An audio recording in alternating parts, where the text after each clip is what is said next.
right, 5 minutes after 10 o'clock. It's Friday, and Ocala Baby is playing. That means Kelli Hart is on the phone, or in the studio. In this case, she's on the phone.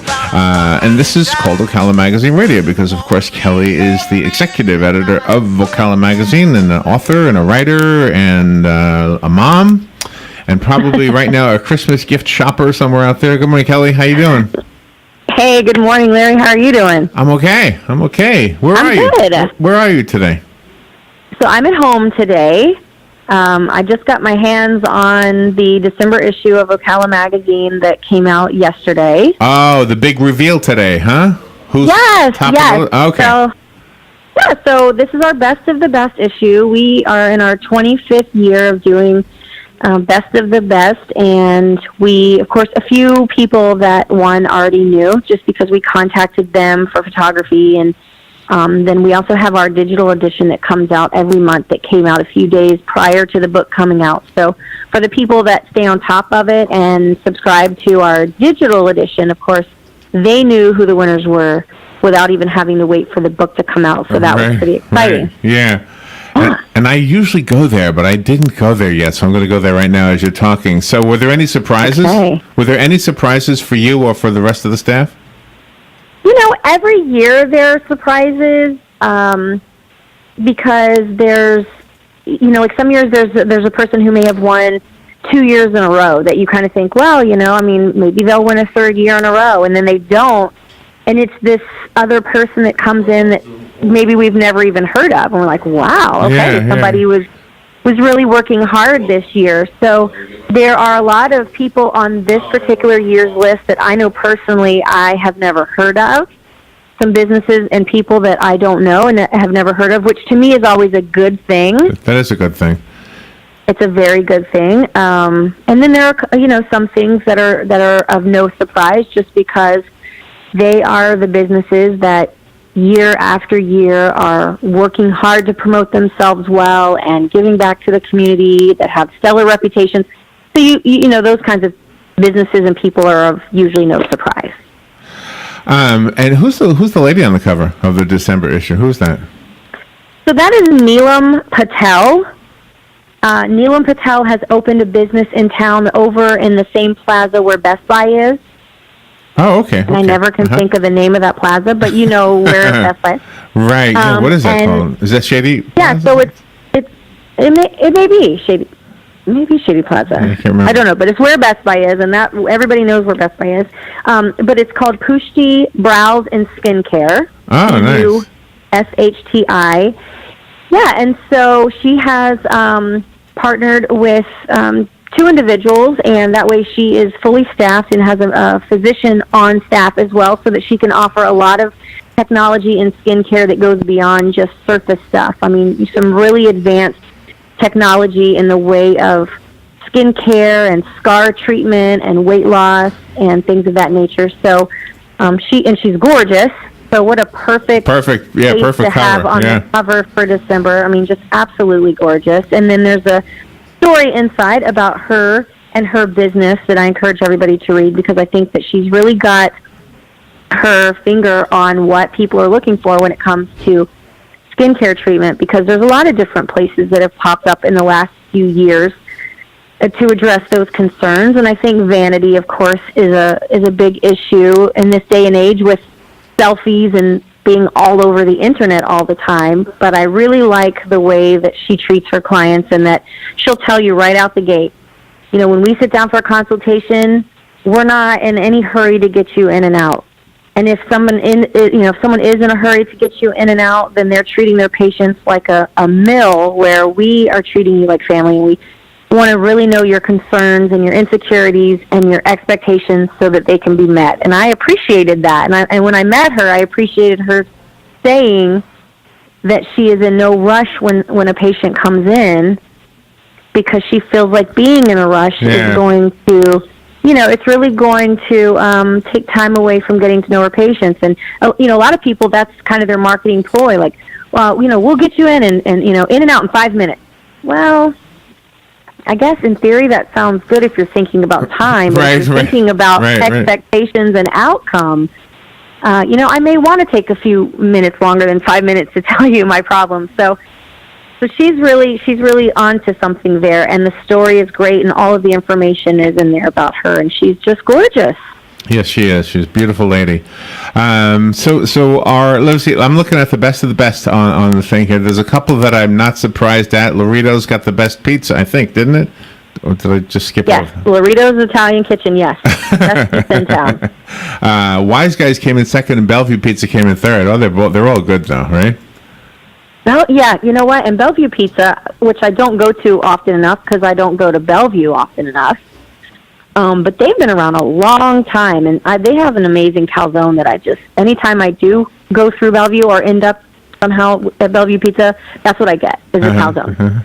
And, even in 2017, they are still a cash-only establishment. Did you know that?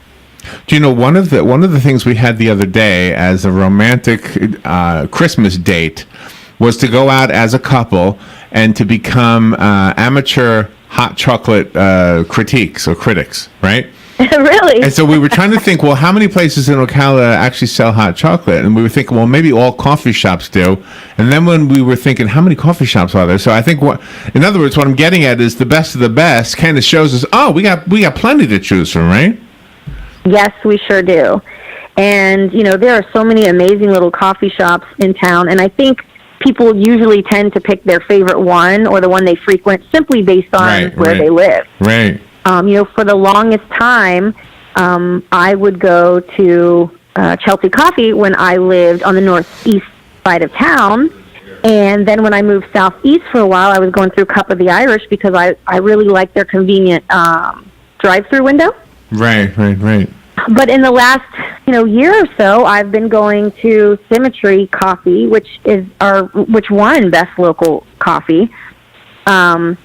Because working downtown and being so close and everything, and just getting to know the owner, Ted Lynn, who has just got such a remarkable business. I mean, he uses Instagram amazingly and Facebook, and he's always kind of reinventing the wheel. And now he's got where you can go in and buy the beans and the grinds, and he's doing all of these things, that you would expect out of a coffee retailer, but all locally, which I think is just amazing. So when I looked at the winners, I thought, if any of these places that win Best Coffee, it's not going to be a shocker. It would be deservingly so. So it was really nice to see over time. Right. The votes that were coming in. I think sometimes the thing that endears us to a place of business, especially if it's a place you eat or drink something, is not only the food or the beverages, but also the ambiance, and also the personality, I guess, of the people who work there, or so.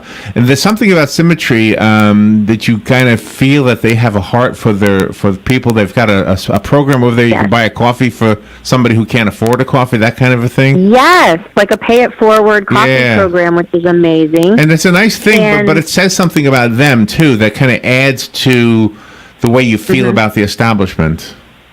Yeah, and what I found out about them personally was after we went to Asheville and wrote the article on Asheville a few months back, it just so happens that Ted is from Asheville. Oh, really? And he was telling me that's where he's from. And so it really made sense because after being in Asheville and seeing all of the very hip and trendy and progressive little shops and things that are there, it all clicked. I was like, well, no wonder his shop is so amazing and unique because he's bringing with him the ideals of a city like Asheville. So it was really nice to get to know him and celebrate him through Best of the Best. See, another thing that I think Best of the Best does is this.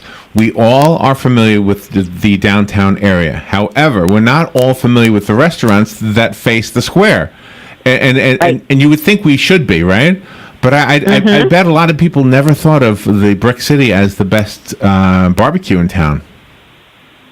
Right, there's new places pop up and people go in and they try it, and you never do know exactly what somebody is going to think about who has the best burger or who has the best barbecue. But it's such a great establishment. I mean, I'm loving watching the downtown area develop and grow because ultimately the competition will become even stiffer when it comes time to vote because they're competing against themselves, and even though they're very diverse, they still have to draw business. So it's fun to watch all of those different businesses, really market for themselves and try to draw a crowd downtown. Right. In the end, helps the whole. A good friend of the station is Bob Wine's Community Gardens and Nursery, and I can't think. I think they won, right? I think they did. I think they did. Yeah.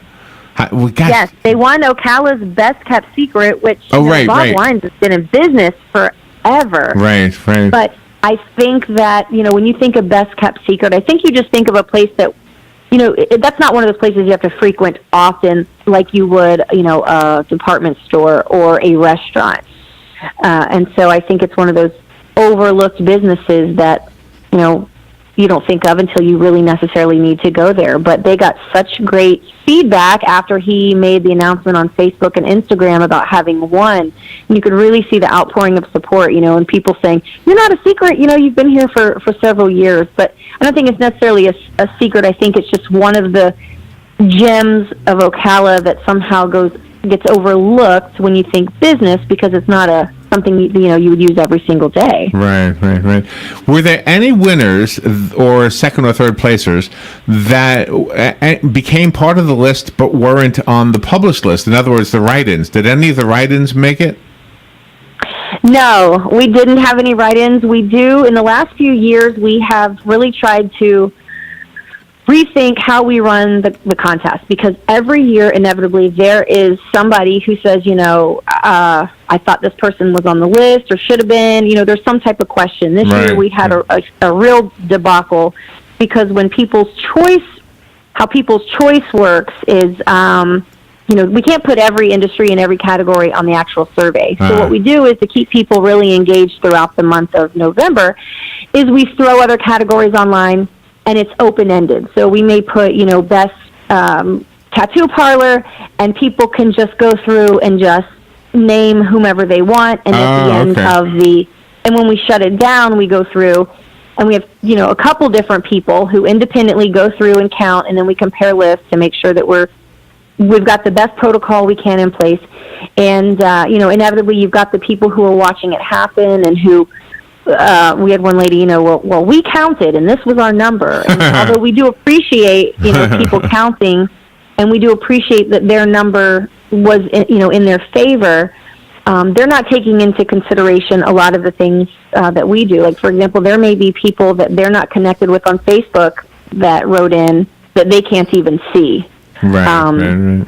Things from the back end. And that's not to say that we don't make errors or that we can't be flawed. But we really do take into account devil's advocate, like every possibility that may come up. So what we've done on the survey in the last few years is added an additional line where, hey, if you're going through this list and you see, a best financial planner or veterinarian, and you don't think that any of those people deserve it, and you've got someone else in mind, we do give an opportunity for write-ins. And in the event one single person or business happen to get enough write-ins to surpass the votes of the other people, then by all means they would be named our winner. But we do get write-ins, but it's never been enough that the numbers total higher than the votes. But at least we can say we do give the opportunity, because we want to make sure we're doing this thing the very best way we can. So when they give out the award for the cutest article of the year, I think it's going to go to the We Winter Wonderland article you guys did. Oh my goodness. That is such a fun thing. We did it last year. We did our first, our inaugural tot model, and we did it again this year because we got such great feedback. And sometimes, people can't be at things, so we try to do it in rotation so that we, can kind of reach out to everybody. And we had such a good outcome, and so many cute little adorable kids that came through that day. And we did it months ago. And the poor parents, of course, it's agony, because it's a process. We have to do the casting call, and then we have to get their photos together, and then we have to post them on Facebook and give it enough time that people can go in and vote for their favorite, and then get the clothes together and coordinate a photo shoot. So it does take a long time. So the poor parents, of course, came, 4 or 5 months ago, and they've had to wait until December to finally be able to either say that their child was chosen or see who was chosen. So And we know waiting, especially when it comes to our children, can be difficult. So we really appreciate all the really? parents. So even though it's got a winter theme, they were doing this in the summer? Oh, yeah. Oh, wow, I know. That's even cuter. Yeah, wow, that's right? awesome. Yeah, so that can take some time because we've got to get apparel, and it has to be seasonal apparel. And so when you're working outside of that season, it can be more difficult. But we were certainly grateful for Dillard's and Olivia and Company in town for helping provide the apparel for these adorable kids. And they're so stinking cute. I mean, these kids got in front of the camera. Of course, Chris Red's amazing. He's so amazing with kids. And he has this way about him that gets them to really open up. But they were just little hams. I mean, they were hams the day they came in for the casting call. And if you could see the outtake photos and some of the, photos, obviously, that we didn't get to use, they're funny. They're hilarious. They're so cute. So cute. So we hope that the parents are just really, really proud. And it's something I think in years to come they'll look back on and their parents can show them where they were in the Ocala magazine. I think the December issue of a magazine is always a special issue for some reason. As a magazine editor, do you feel the same way? I do. I feel like it really closes out one year. And it's, quite the accomplishment to me. Plus, with it being our best of the best issue, I always feel like we put a little extra effort into it to make it the best issue of the year. So it's always nice. It kind of closes off the chapter, and then we move directly into January, which I think is also a very important issue for us because it's our State of the City issue, and we've been doing that for years, which kind of is a recap of all of the wonderful things that happened in Marion County and Ocala in 2017, and then a forecast of what to expect in the upcoming year. And it's where we name our Person of the Year. And so I think it really focuses heavily on, the year past and then the upcoming year to kind of really pull things together and get everybody excited about a brand new year. And then we push forward. So right. We don't get a lot of downtime when it comes to transitioning between the years, but we feel like the December issue is a nice, beautiful way to kind of wrap up the year and move on to the next year. Last week we met your new office manager, came in here. Yeah, Liz. Yeah, we met Liz and your outgoing office manager. Yes, That was an interesting show, and I think Liz did very well, especially to be not only new to Ocala Magazine and everything involved in it, but then, hey, we're going to toss you on a radio show the first week. So I think she did amazingly well to be in that seat. Yeah. And already, I can tell you, Larry, and I've been there, I've been in Ocala Magazine 4+ years, and we have retired an office manager, Barbara Stanton, who was just absolutely amazing, and we've been through a few other ones, and Liz has already come in so dynamic and enthusiastic and wrapped up things that really should have already been done, and is just taking a lot of initiative to personally invest herself in that job, and we are so happy to have her there. We really are. So are you guys in the Christmas parade tomorrow? We're not in the Christmas parade. I know that you had asked them last week about doing it, and so at our Monday meeting, I always forget what I asked. Yeah, and we talked about doing it for the next year, and actually in that meeting, Linda told us that years ago, Ocala Magazine was a participant in the parade, and I think we would showcase our Person of the Year, and then everybody else kind of walked behind this nice car and had on, oh gosh, what do you call the things? The boards? Is it like a sandwich board? I don't know what it's called. Yeah, a runner. Is that what you call? A runner board? With like the front and the back, right? And then, but they were magazine covers, so it was almost like having kind of walking. Oh, I see what you mean. I see what you mean. Yeah. So that was something that we used to do, and Linda sounds like she's willing to do it again. Consider letting us do it again. So I think it'll be great. Yeah. Well, good. You can start Sunday, and then you'll be ready for next year. Right. Well, I'm looking forward to it. The cool temperatures, I think, are going to make it fun too to watch the parade tomorrow. I think so. The parade is always such a nice time. it's a community event, and the kids are always so thrilled and excited for it. Lily's at an age now where, do you want to go? We'll see, that kind of a thing. where she used to be geared up weeks in advance, ready to go, especially because she wants to see Santa at the end. And so she's kind of over it. But now I've got, my nieces that are ready. I mean, they're going to have their coats on and scarves. I mean, they can't even wait to get out there and see all of the floats. So it's just fun to watch how that's been such a tradition. I mean, even for me growing up. I mean, my parents took me to the Ocala Christmas parade. And then I've been able to take my daughter, and, hopefully for generations to come, we'll all be able to see our kids go. We went to the New York parade on Thanksgiving, and somebody said, I guess now that you've seen that, you're not going to be impressed with Ocala's parade anymore. I said, oh, no, not at all. I think Ocala puts on an amazing parade. I really do. I've always loved the Ocala parade. I love the fact that it's at night, and I like when it's cold. It hasn't always been cold, but it sounds like it's going to be tomorrow. So yeah. Yes, it does.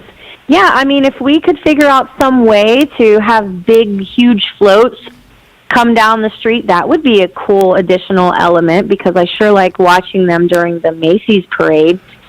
But I don't think that we're equipped for that with our... Oh, you mean the balloons? Yeah. The big balloons that float up through the sky. That would be really amazing, even if we just had one. That would be hard to do. I think they're expensive too, right? I don't know, but the floats... Oh, I'm sure. But I think we could do a big float. I think we could have the big, tall floats. I think that would be cool, I think so. So are you done with your Christmas shopping?